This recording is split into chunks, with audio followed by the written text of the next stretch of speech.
ही पूर्ण शेतकऱ्यांच्या तोंडाला पाणी पुसण्याचाच प्रकार दिसतोय सरकार या उत्तरातून। कारण शेतकऱ्यांच्या भावना समजून घ्यायच्या नाहीत, ज्या वस्तुस्थिती आहे ती मांडायची नाही, लपवायची। अध्यक्ष महोदय, मंत्री महोदयाकडून या प्रश्नाच्या उत्तराला शेतकऱ्यांना दिलासा देणारं उत्तर अपेक्षित होतं। अध्यक्ष महोदय, काय उत्तर दिलं? अहो तुम्ही जरा डोळे उघडे बघा, जाऊन बघा व्यापारी काय करतायत। आणि तुम्ही सीसीआय 21 क्विंटल हेक्टरी खरेदी होत होता, किती क्विंटल आलाय? पूर्वी तर 10 क्विंटल होता, आता 15 क्विंटल केला हेक्टरी कापूस सीसीआयनी। आणि अध्यक्ष महोदय, लांब धाग्याचा कापूसच घेतात, तो रिजेक्ट करून फेकून देतात। आलेल्या 50 गाड्यापैकी 40 गाड्या वापस केल्या जात आहेत। जरा माहिती घ्या।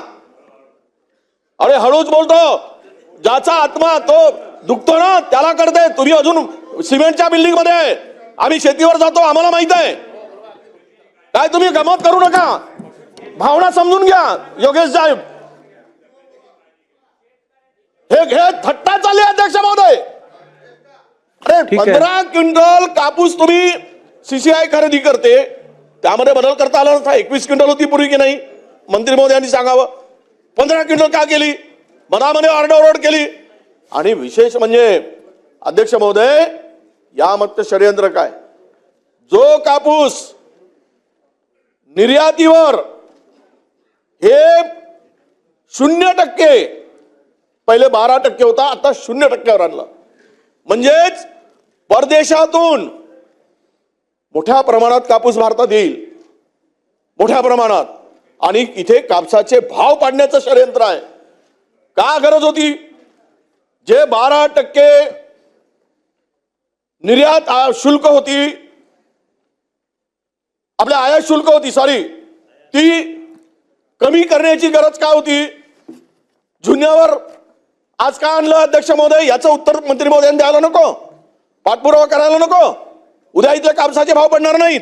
माझा स्पेसिफिक प्रश्न असा अध्यक्ष महोदय, मला मी मंत्री तुमच्या उपस्थितीमध्ये सांगतो, ह्या मंत्री महोदयांना आणि यांच्याबरोबर पुन्हा 3-4 सत्ताधारी आणि 3-4 विरोधी पक्षाच्या आमदारांना घेऊन चला कुठल्या खरेदी केंद्रावर, आपण आदेश द्या तिथून। आणि वस्तुस्थिती आल्यानंतर सरकारचे डोळे उघडतील। हे काहीतरी हे खरे नाही, ते खरे नाही, का खरे नाही? 4,000 रुपये सोयाबीन भाव खरेदी केला जात नाही, आमचे डोळे फुटलेत। खोटं का सांगताय? दिशाभूल का करताय? म्हणून माझी विनंती आहे आपल्याला अध्यक्ष महोदय, हात जोडून विनंती आहे, मी म्हटल्याप्रमाणे आजच्या संध्याकाळी जरा चला म्हणा खरेदी केंद्रावर, काय शेतकरी काय परिस्थिती आहे ती। आणि केवळ ज्या सीसीआयनी खरेदी करताना ज्या अटी घातल्यात ना, त्या वाचानं जरा, ध्यानपत्र, त्या खरेदीप्रमाणे त्या कापसाची खरेदी होते काय आणि किती टक्के शेतकरी खरेदी करतो, शेतकऱ्यांचा माल घेतला जात आहे। उघड उघड इथे फसवणूक आहे। आणि तरी पण तुम्ही त्याला उत्तर देत नाही समोर। तुम्ही म्हणा ना की ठीक आहे, यामध्ये आम्ही केंद्र सरकारला पत्र लिहू, थोडासा तरी दिलासा द्या। अरे 21% करणार का? पहिला प्रश्न। कापसाची खरेदी प्रति क्विंटल पूर्वी होती, सीसीआय खरेदी करत होता, ते 21 क्विंटल करणार का? हा पहिला प्रश्न अध्यक्ष महोदय।